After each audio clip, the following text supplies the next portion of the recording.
Hello guys, this is Mac here, back again with a new video. Today we will continue our discussion on the series of video which we are continuing on the signal processing. In our previous two videos, we have implemented some basic signals and we have seen how we can plot the continuous time signal as well as discrete time signals using MATLAB, and we have understand the basic concept behind these signals. We have implemented these signals from scratch from our some basic concepts of logical concepts, and we have seen how we can program it using MATLAB only. So, and we have also seen how we can transit from one condition to another condition to implement the unit step signal, from unit step signal to unit impulse signal. If you haven't watched that video still now, I will strongly recommend you please go and watch that video and implement those signals, and please come back to watch this video, because in this video we are going to implement one of the most important concepts which are used in signal processing, and even this concept is used in deep learning also. You have heard about convolutional neural network. In convolutional neural network this concept is very useful. I am talking about the convolution. So we will see today what is convolution and how we can implement convolution using MATLAB. We will implement convolution from the built-in function given by MATLAB, as well as we will give some condition and logic so that we can implement convolution from scratch also. So we will see what is going behind the scene. Okay, we will understand the concept and we will try to implement those concepts in a type of program in MATLAB, and we will verify our solution from the built-in function of MATLAB, which are conv function. Okay, so let's go and first understand what is convolution and why convolution is used in signal processing. So the basic concept behind convolution is that, so first let me tell you, convolution is denoted by sign of stars. So you suppose you have any signal xt. Okay, let me show you a formula for convolution. I have taken this. Okay, look for the formula. So this is the formula of convolution. I will tell you the funda behind it. This is the yn equal to, this is for discrete time signal, summation k equal to minus infinity to infinity to x of k h of n minus k. So this is looking little bit complicated, but let me explain you behind the what is the concept behind it. Suppose you have any signal xt and you want some modification in your signal, you want some output. Okay, you have, suppose you have signal xt and you want from xt you want some changes in your signal and you want to take that signal as an output. So you will perform some basic mathematical operation in your signal. You will perform some basic mathematical operation in your signal and you will try to find the output, and that is the mathematical operation is known as your some, you will not manually give all the time conditions, that will be too long process. Okay, so what you will do, you take your signal xt and you keep some black box. That is, black box is your nothing but some mathematical function, and you pass your signal xt to that black box and you take your output, and that is the output will known as you what, you have taken your xt and you have multiplied that signal with your system. System is what, that contains some mathematical function, and you try to get your output. Okay, that is the convolution. You try to some, you are trying to change your input by passing it through a system and you want to take the output. That is the convolution. The basic 4 point what I want to tell you about the convolution is that in convolution you do nothing. The first concept, you flip the signal. That means the formula is what, xk into h of n minus k. You take sub signal x of k and h of n, h of k. Okay, h of k, not h of n. H of k is your impulse response. Impulse response, that means what, the black box you have taken, that is your impulse response, and you are passing your xt.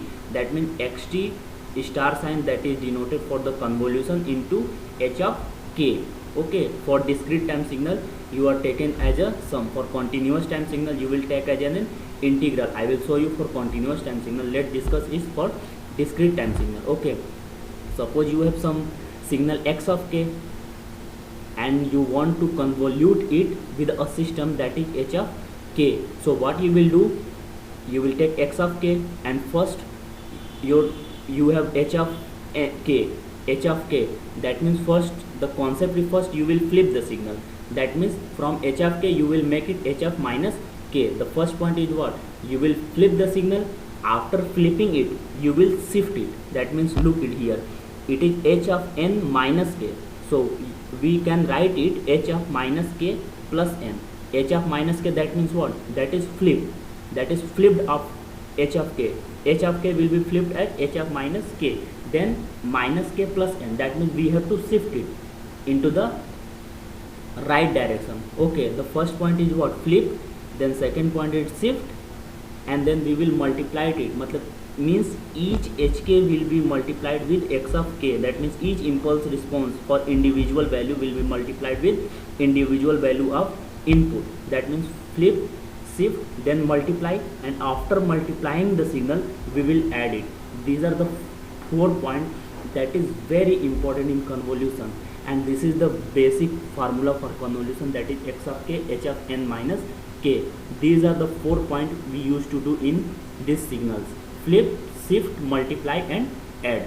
This is for convolution sum. That means if you have discrete time signal, then you can use this formula. If suppose you have continuous time signal, we know that in continuous time signal we used to integrate the signal for doing the sum. Okay, in the same way for this continuous time signal we will integrate over minus infinity to infinity x of t, h of t minus tau. Let me show you formula. Okay guys, let's see here. This is the convolution integral for this. Look at the first, this one. This is for what? This is for discrete time signal, and for continuous time signal we will take as an integral x of tau delta t minus tau. That means x of tau h of t minus tau. If we will take delta, that it will be become impulse response. Okay, now we can see x of t into, this is the star sign, this is the sign of convolution. When we will perform xt convolution ht, then we will get our output. This is the basic formula. In the same way, h of t minus tau we can write it h of minus tau plus t. That means we will first flip, that means flip the signal. After flipping we will shift it to the right direction. That means flip, shift, and after that we will multiply each individual value of h of minus tau plus t with x of tau. That means we will see the overlap value, and after multiplying we will sum this signal, and that is our convolution. Let me tell a brief about convolution. Nothing but it's what, we are changing our input based on passing some from the signals. That means we are passing our xt to some systems, and that will make changes to our input signal, and we will get the output. And these are basic formula which can applied to program our or to find our convolution between xt and for given system that has impulse response ht. Okay, now we will see how we can plot this concept in MATLAB and how we can implement it in MATLAB. Okay, let's switch to MATLAB and let's try to implement it. Now let's move to MATLAB and see. Suppose we are plotting it, it's a CLC, and it should clear all, close all,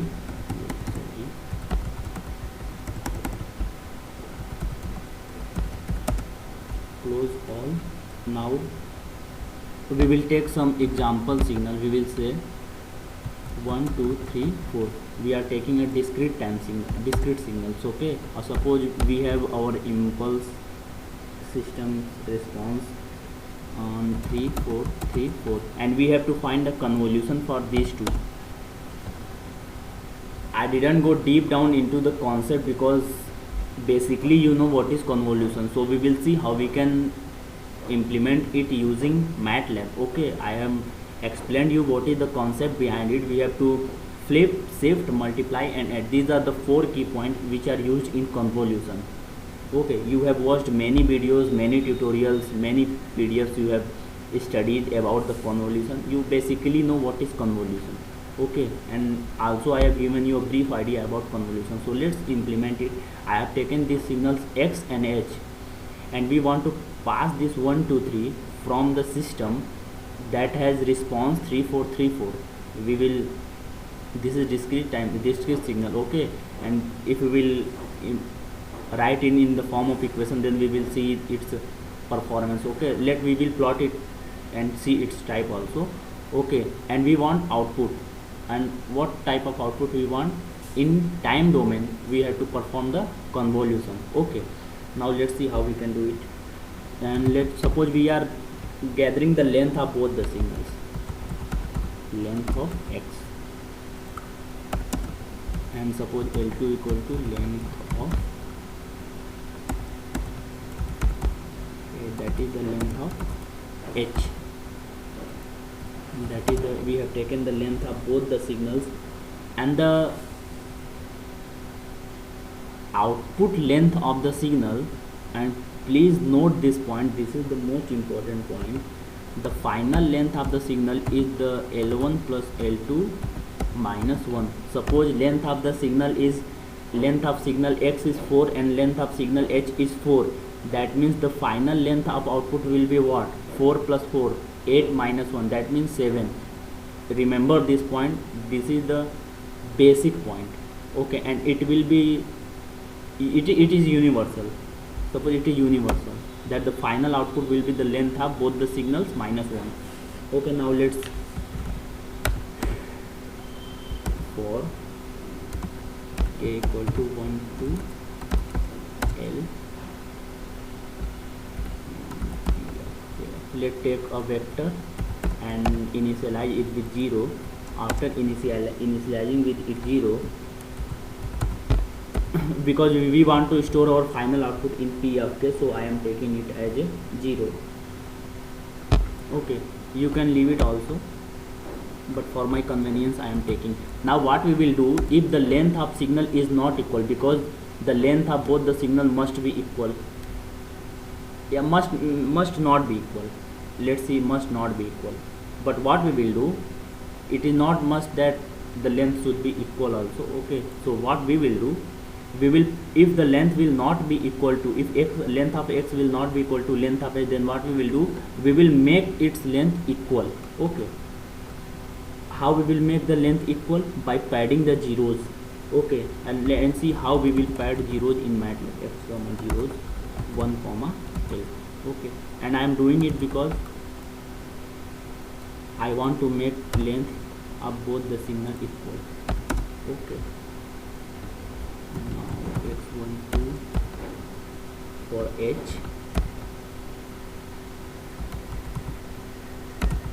0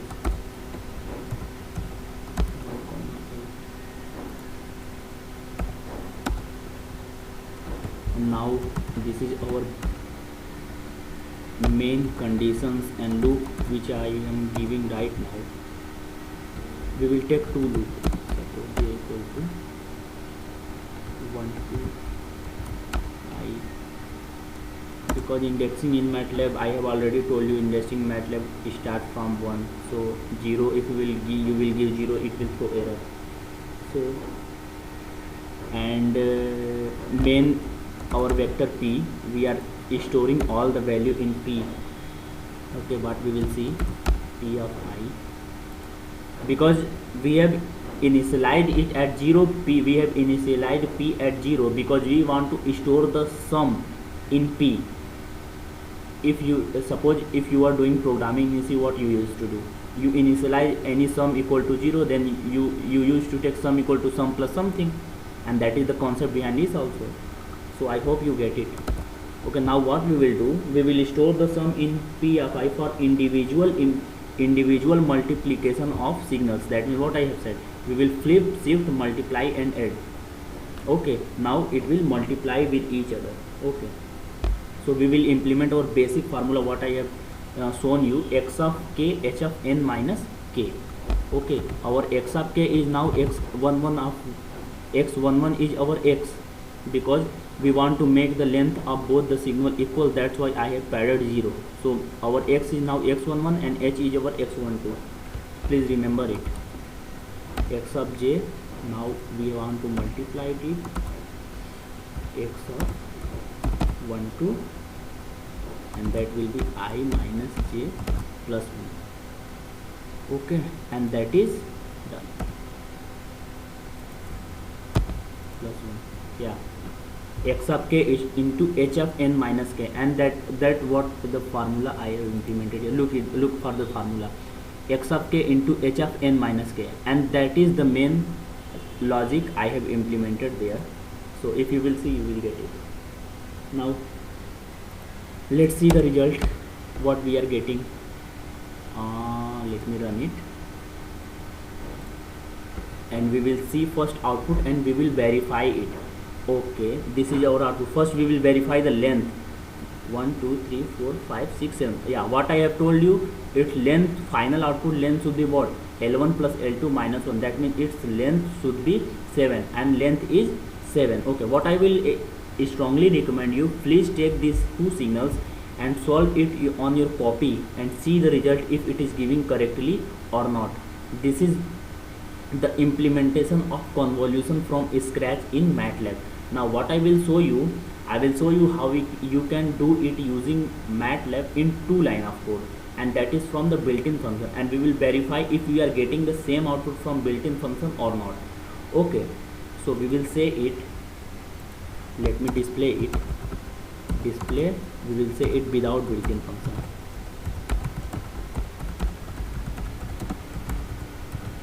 And this is without built-in function, and what we will do, we will copy this same thing and we will say it with built-in function. Now this is one line of code only. We have to give x11 comma x12, and let's run it again and see. Okay, it is giving extra zeros because it is against our logic. Okay, because we have padded the zeros in built-in function. Okay, so what we will do, we will not give here our logic. What we will give only our direct input, because if someone don't know how to implement using MATLAB from scratch, then what he will simply give x and h.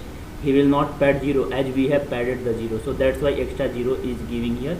So let's run it again and see if it is giving correct answer to us or not. Yeah, now it is correct.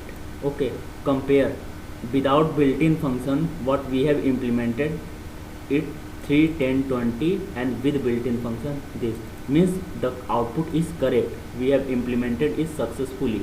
Now what we will do, we will plot this. Okay, now we want to plot this output. So we will say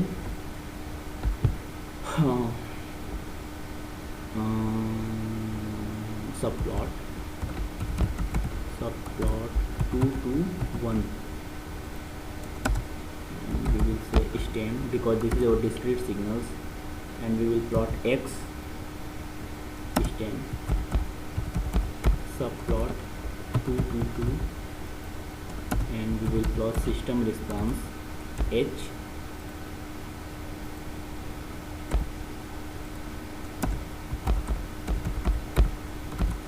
subplot 2 to 3. Here we will plot our final output p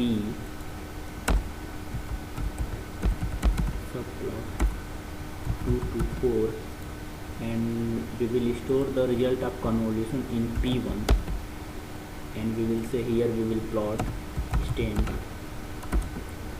2 to stem p1. Now let's run it again and see if it is giving correct answer or not. We will visualize this, our input signal,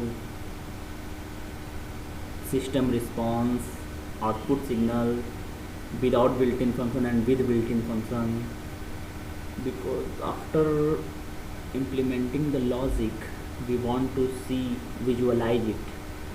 Okay, we can ignore this error.